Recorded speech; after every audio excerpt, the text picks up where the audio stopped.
Bom dia, terceiro ano, tudo bom com vocês? Bom, nós já estudamos histologia vegetal, organologia vegetal, agora vamos começar a fisiologia vegetal. Então, nessa aula nós vamos estudar a fisiologia, vamos estudar os fito-hormônios, ou seja, os hormônios vegetais, e vamos estudar também os movimentos vegetais. Tá? Então é uma aula um pouquinho mais longa porque nós vamos falar de 3 assuntos diferentes, ok? Vamos lá? Os organismos clorofilados, como os vegetais, são capazes de realizar fotossíntese, ou seja, transformar a água e o gás carbônico retirados do ambiente em glicose. A partir das pteritófitas, as plantas apresentam um sistema de vasos pelo qual são transportadas as seivas, bruta e elaborada. Agora nós vamos estudar a influência dos fatores ambientais na nutrição da planta, o sistema de transporte da seiva e como os hormônios vegetais comandam as reações da planta a estímulos ambientais e coordenam o seu crescimento e o seu desenvolvimento. A fotossíntese pode ser resumida de acordo com a equação que se encontra aí. Os carboidratos sintetizados nesse processo podem ser transformados em outros compostos orgânicos, com auxílio de sais minerais absorvidos do solo e usados no crescimento ou como fonte de energia para as células da planta. Na ausência de luz, a planta realiza apenas respiração, consumindo oxigênio. De dia, ela realiza tanto respiração como fotossíntese. À medida que a intensidade luminosa aumenta ao longo do dia, a velocidade da fotossíntese também aumenta. Chega-se a um ponto em que todo o oxigênio que a planta consome na respiração está sendo produzido pela fotossíntese. É o ponto de compensação luminosa ou de compensação fótica. Daí em diante, predomina a fotossíntese e sua velocidade aumenta até o ponto de saturação luminosa, a partir do qual outro fator qualquer, como a concentração de gás carbônico, pode não estar em quantidade suficiente e impedir que a velocidade aumente. Para haver crescimento, é necessário que a planta receba intensidade luminosa acima do ponto de compensação. Dessa forma, a fotossíntese supera a respiração e leva a um excedente de substâncias orgânicas e ao crescimento do vegetal. Algumas plantas conseguem viver com baixa intensidade luminosa. São as plantas de sombra, chamadas de umbrófitas ou umbrófilas, que crescem, por exemplo, no interior de florestas, onde há pouca luz. Essas plantas possuem folhas mais finas, com menos células, e precisam de uma quantidade inferior de energia da respiração para se manter.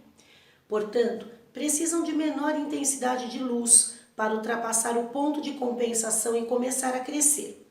Se algumas espécies de plantas de sombra são expostas por longo tempo a altos níveis de luz, seus cloroplastos são danificados e a planta acaba morrendo. Outras plantas são adaptadas a ambientes bem iluminados e precisam de muita luz para crescer. São as plantas de sol, chamadas de heliófitas ou heliófilas. Elas têm folhas mais grossas, com mais células, e o consumo de energia da respiração para crescer e manter-se é maior, o que só é possível em ambientes bem iluminados. Essas plantas têm um ponto de compensação luminosa mais alto que o das de sombra e utilizam melhor as intensidades mais altas de luz. Se aumentarmos a concentração de gás carbônico, a velocidade da fotossíntese crescerá até que a luz ou outros fatores, como o suprimento de água, por exemplo, passem a limitar esse aumento.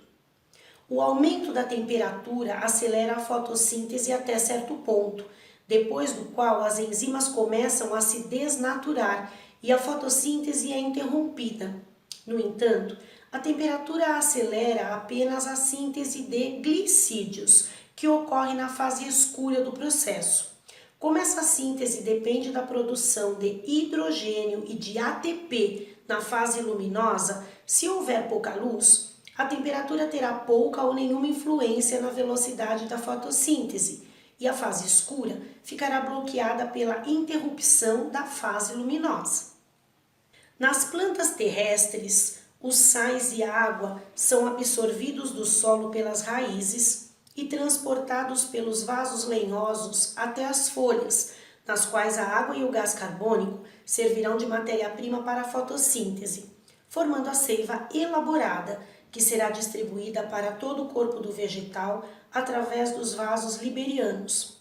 A absorção de água e sais minerais ocorre principalmente na região dos pelos absorventes. As células da epiderme, do córtex e da endoderme absorvem os sais por transporte ativo, à custa da energia da respiração, e acumulam em seu interior concentração de íons muito maior que a do solo. Com isso, essas células ficam hipertônicas em relação ao solo, ou seja, sua pressão osmótica aumenta e a água entra nelas por osmose. A seiva bruta movimenta-se pelas células e pelos espaços intercelulares do córtex, na direção do interior da raiz, onde estão os vasos lenhosos.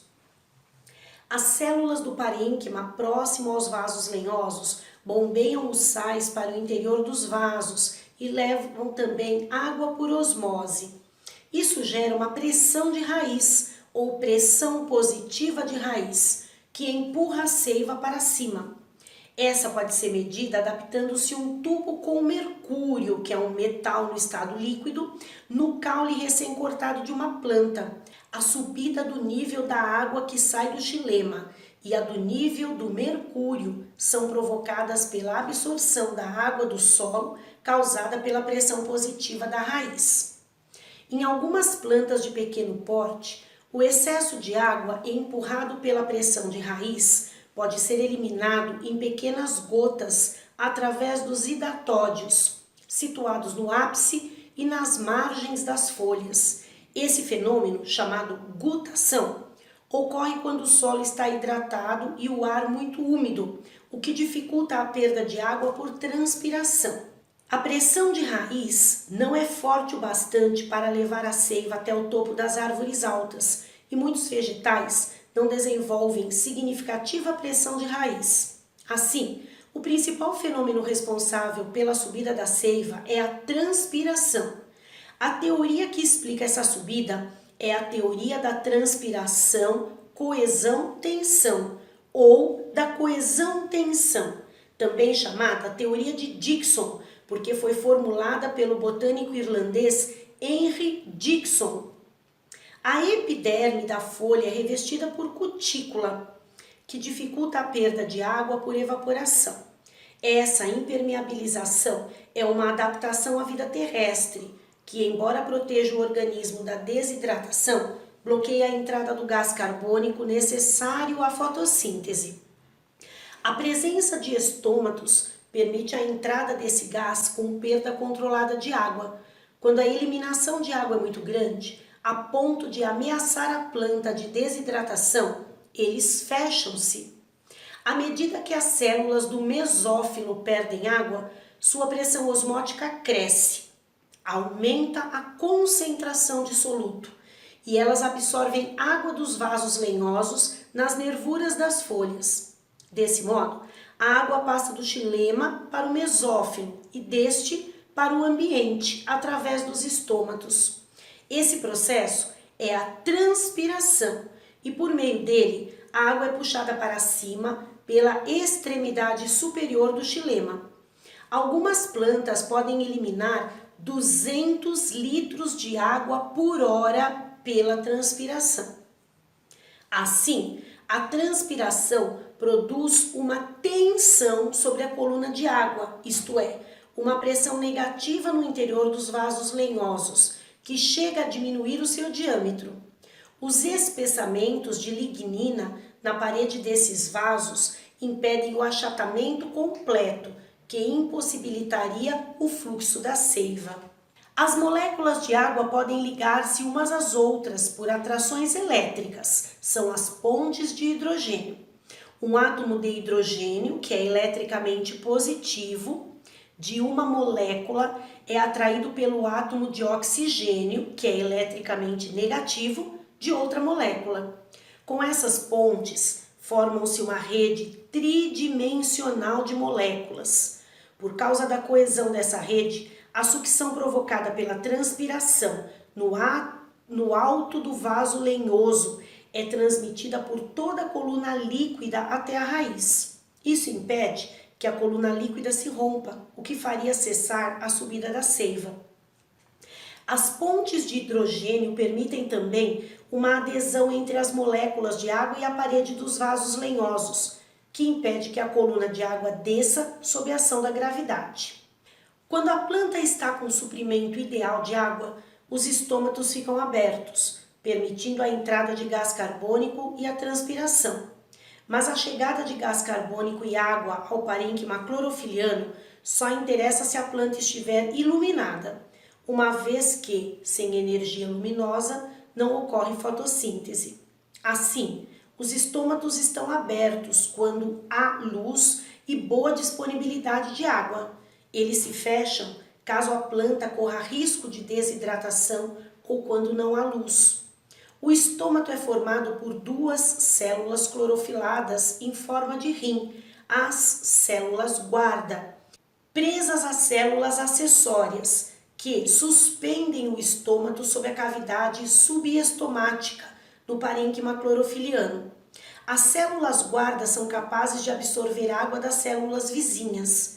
A entrada de água provoca uma mudança na sua forma e abre-se um espaço entre elas, o ostíolo. Essa deformação ocorre por causa de espessamentos de celulose em forma de cintas, dispostas radialmente, que impedem que as células, ao absorverem água, cresçam em espessura e forcem um aumento no comprimento. Como essas células estão presas pelas extremidades, esse aumento provoca sua curvatura. Ao perderem água, as células guarda voltam ao volume normal e perdem a curvatura, fechando o ostíolo. Nas monocotiledôneas, a forma e o espessamento de celulose são diferentes, mas a abertura e o fechamento dos estômatos também dependem da entrada e saída de água. A absorção de água pelas células guarda resultam da entrada de íons potássio através da membrana por transporte ativo. Quando a célula acumula potássio, sua pressão osmótica aumenta e, por osmose, ela absorve água das células vizinhas. Se o transporte ativo é interrompido, o potássio acumulado sai por difusão, a pressão osmótica diminui e a célula perde água. Os fatores que estimulam a entrada e a saída de íons potássio e, consequentemente, a abertura e o fechamento dos estômatos são a luz, a concentração de gás carbônico e o grau de hidratação da planta. A matéria orgânica produzida nas folhas, que é a fonte produtora, deve ser distribuída para as partes da planta que não fazem fotossíntese, ou seja, a fonte consumidora, que seria a raiz, o caule, as flores e os frutos. Esse transporte é realizado pelo floema. Nas células das folhas, forma-se a sacarose, que se difunde pelas células do parênquima clorofiliano até o floema. Neste, ela é absorvida por transporte ativo pelas células companheiras dos vasos liberianos e passa para o interior da célula do vaso. A entrada de sacarose e de água no vaso da folha aumenta o volume de seiva dentro do vaso e a pressão da água. Observe que se trata da pressão de um líquido em um vaso, ou seja, de uma pressão hidrostática e não de uma pressão osmótica. Na outra extremidade do floema, onde está o órgão consumidor, um fruto ou uma raiz, por exemplo, o fluxo se faz no sentido contrário. As células companheiras bombeiam a sacarose do vaso liberiano para as células do órgão consumidor. Com a saída da sacarose, a pressão osmótica da célula do vaso diminui e ela perde água para o órgão consumidor. Em consequência, a pressão hidrostática nessa região diminui. Assim, a seiva move-se da região onde a pressão hidrostática é mais alta para onde é menor. Essa teoria para o movimento da seiva elaborada é conhecida como teoria do fluxo de pressão ou teoria do fluxo em massa. Como vimos, os vasos liberianos estão situados mais próximos à superfície do caule, na parte interna da casca. Se fizermos um corte em anel na casca, processo conhecido como cintamento, o fluxo no floema é interrompido e a parte abaixo do corte deixa de receber seiva orgânica, o que provocará a morte de suas células por falta de nutrientes. Há também um entumecimento na parte acima do corte, devido ao acúmulo de seiva elaborada, que parou de descer. Realizada pelo biólogo italiano Marcello Malpighi, em meados do século XVII, essa experiência demonstra o papel do floema no transporte de seiva orgânica. Em homenagem ao cientista, a experiência foi chamada de Anel de Malpighi. Os pulgões conseguem alimentar-se da seiva das árvores, enfiando sua finíssima tromba nos vasos liberianos da planta. Por causa da pressão do líquido, uma parte da seiva é eliminada pelo ânus do pulgão. Estudando esse líquido, os cientistas puderam descobrir como é a composição da seiva em árvores vivas. Agora vamos falar sobre os hormônios vegetais, ou fito-hormônios. Apesar de não possuírem sistema nervoso, os vegetais são capazes de controlar seu desenvolvimento e crescimento, de acordo com as condições ambientais, e de reagir a estímulos ambientais, como luz, gravidade e contato.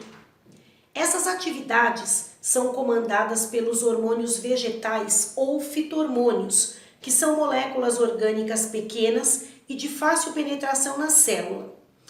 Eles são divididos em 5 classes. Primeiro, auxinas.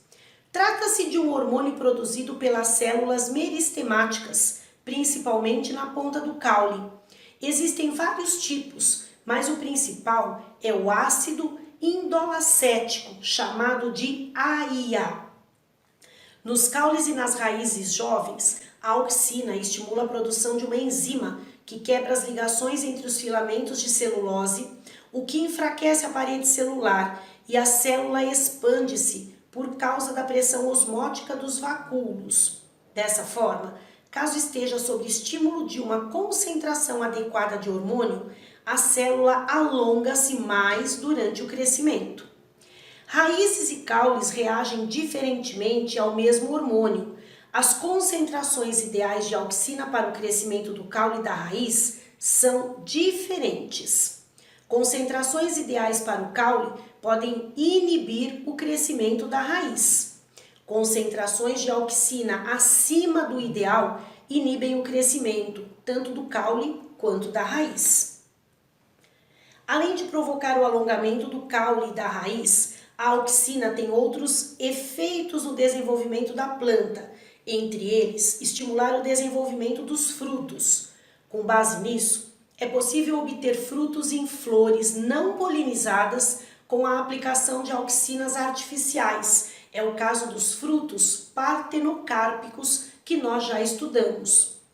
A auxina produzida pela gema do ápice da planta desce e inibe o crescimento das gemas laterais, que ficam em dormência. Esse fenômeno se chama dormência apical. À medida que o ápice da planta cresce e se afasta das gemas laterais, a concentração de auxinas ao redor dessas gemas diminui e a inibição é reduzida até um ponto em que as gemas laterais começam a crescer. Se a gema apical for retirada, as outras se desenvolvem até que a mais alta iniba as demais.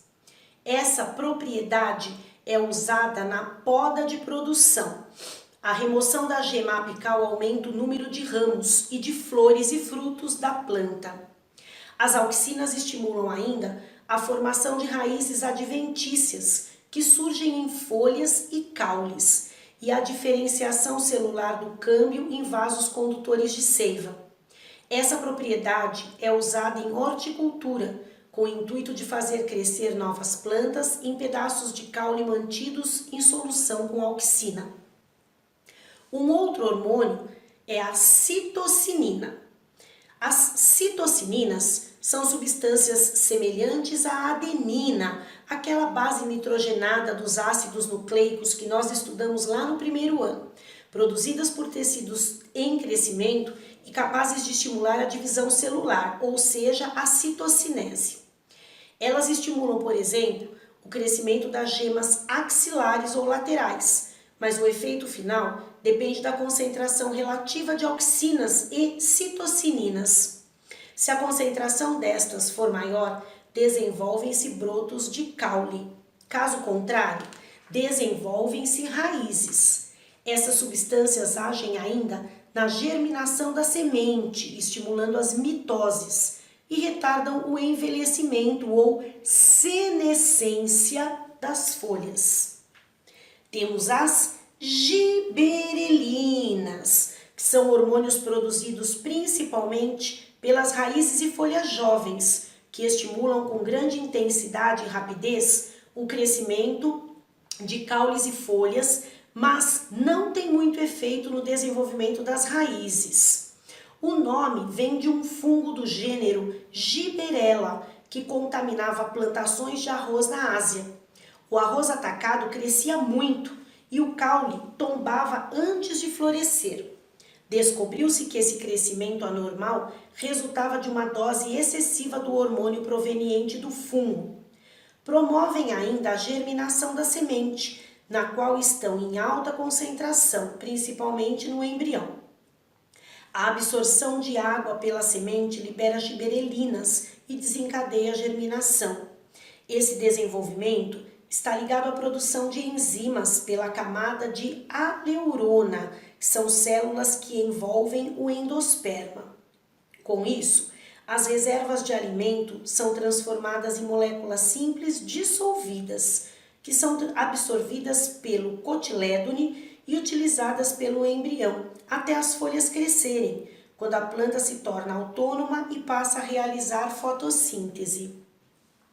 As giberelinas e as auxinas promovem o desenvolvimento dos frutos, por isso são utilizadas comercialmente para aumentar o tamanho de alguns frutos sem semente, que se formam sem fecundação.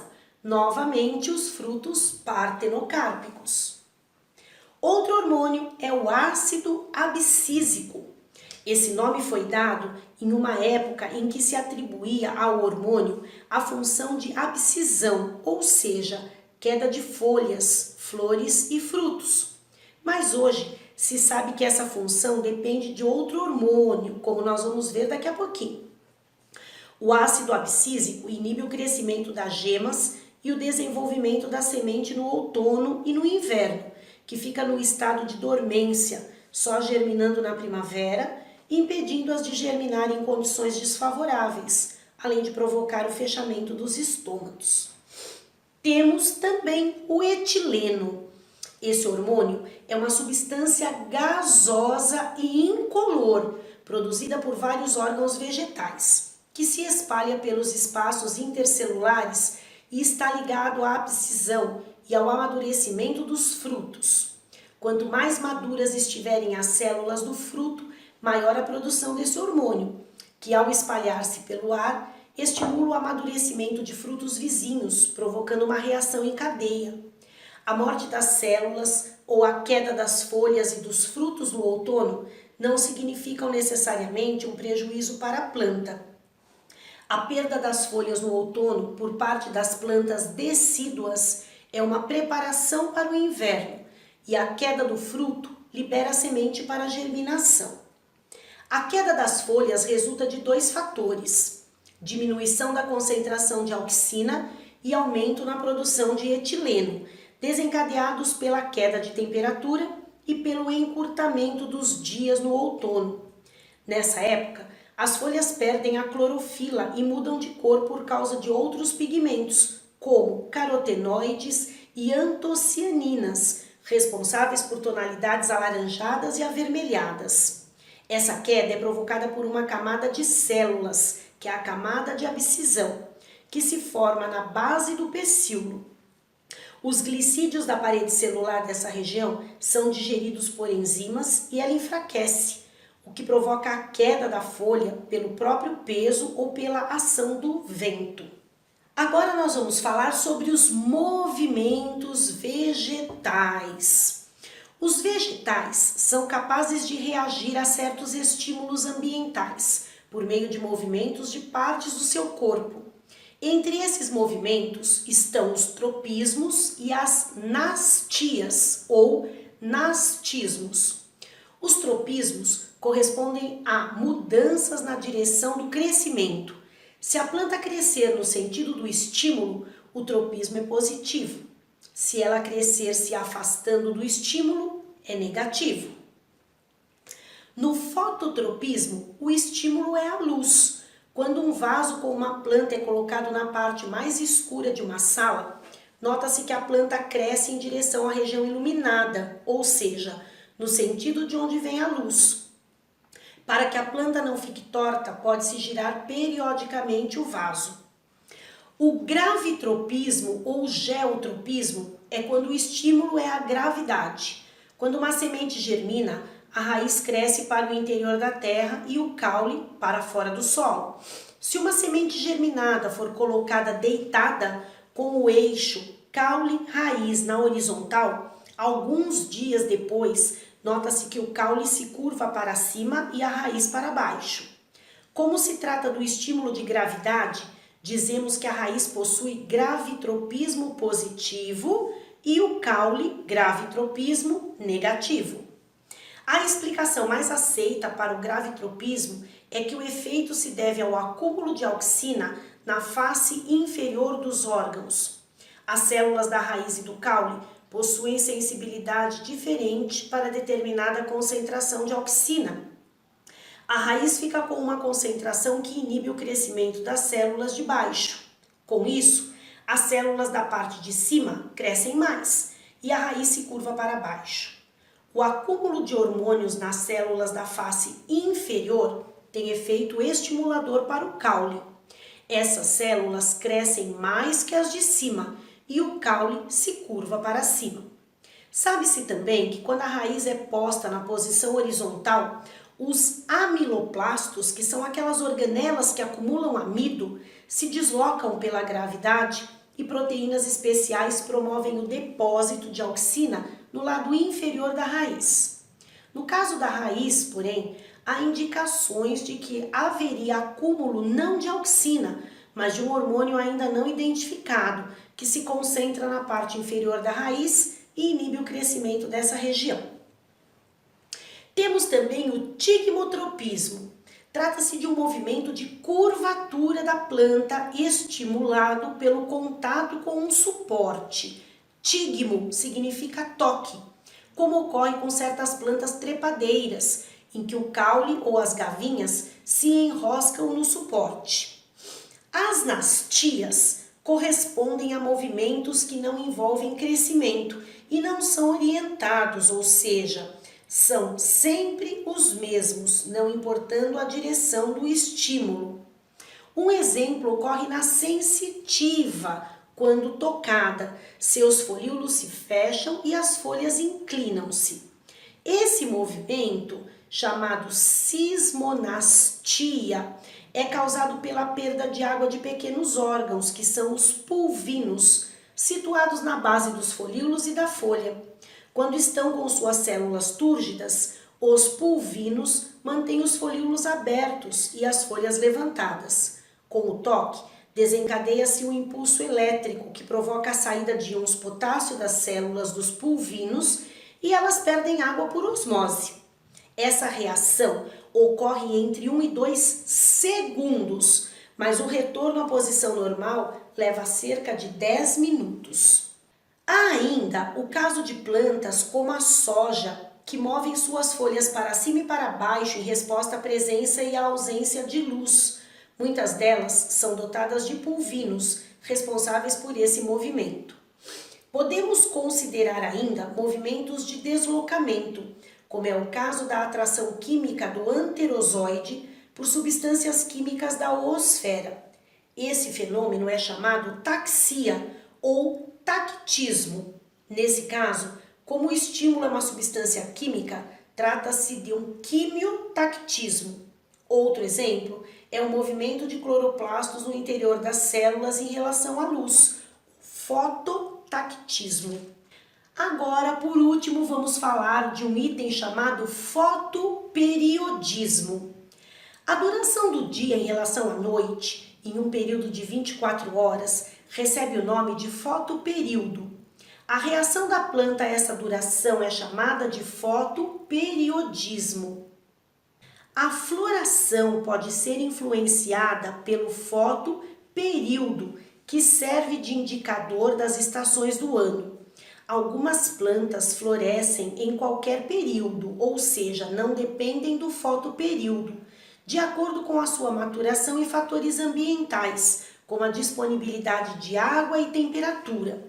São plantas neutras ou indiferentes, como milho, feijão, algodão, tomate, girassol, entre outras. Outras florescem apenas em determinado período do ano, havendo as plantas de dia longo e as plantas de dia curto. Elas receberam esses nomes porque quando o fotoperiodismo foi descoberto, pensou-se que a duração do dia fosse o fator determinante na floração. Mas os dias longos, que acontecem no verão, são acompanhados por noites curtas, e as noites longas, no inverno, estão ligadas a dias curtos. Com a realização de experimentos, comprovou-se que o fator que desencadeia a floração é a duração da noite. O que importa é o número de horas que a planta passa sem luz. Assim, as plantas de dia longo florescem quando a duração da noite, do período em que elas passam no escuro, é inferior a um determinado valor. Com a realização de experimentos, comprovou-se que o fator que desencadeia a floração é a duração da noite. O que importa é o número de horas que a planta passa sem luz. Assim, as plantas de dia longo florescem quando a duração da noite, que é o período que elas passam no escuro, é inferior a um determinado valor, o fotoperíodo crítico. É o caso da beterraba, do trevo, da petúnia e da cevada, entre outras, que florescem principalmente no verão. As plantas de dia curto florescem quando a duração da noite, ou seja, do período em que elas passam no escuro, é maior que o fotoperíodo crítico. É o caso do crisântemo, da dália, do morango, da violeta, entre outras, que florescem principalmente no início da primavera ou no outono. Uma planta de dia longo, ou seja, de noite curta, cujo fotoperíodo crítico é de 13 horas, floresce apenas quando as noites duram menos que esse intervalo. Uma planta de dia curto, ou seja, de noite longa, cujo fotoperíodo crítico é de 8 horas, floresce apenas quando as noites duram mais que esse intervalo. Além disso, é necessário que o fotoperíodo seja contínuo. Se um período no escuro, mesmo suficientemente longo, for interrompido, em certos momentos, por alguns minutos, por meio de uma iluminação artificial, por exemplo, a planta de dia curto não florescerá. Exposta a fotoperíodo adequado, a folha produz e envia ao botão floral um sinal químico.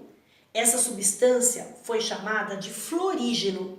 As condições em que a folha é capaz de liberá-la variam de uma espécie para outra, e isso diferencia as plantas de dia curto das de dia longo.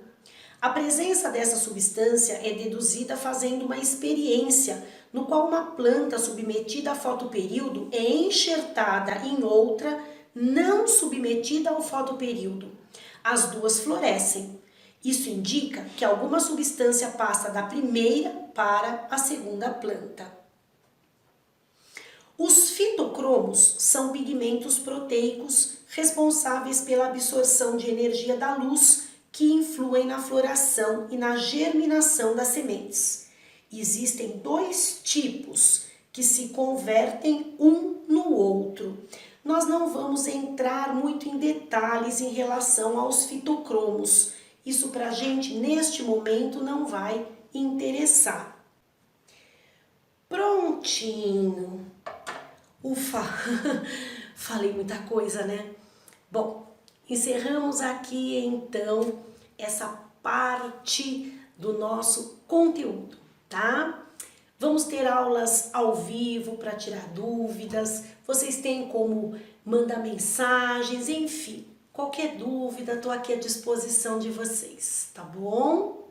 Beijo grande, até a próxima aula.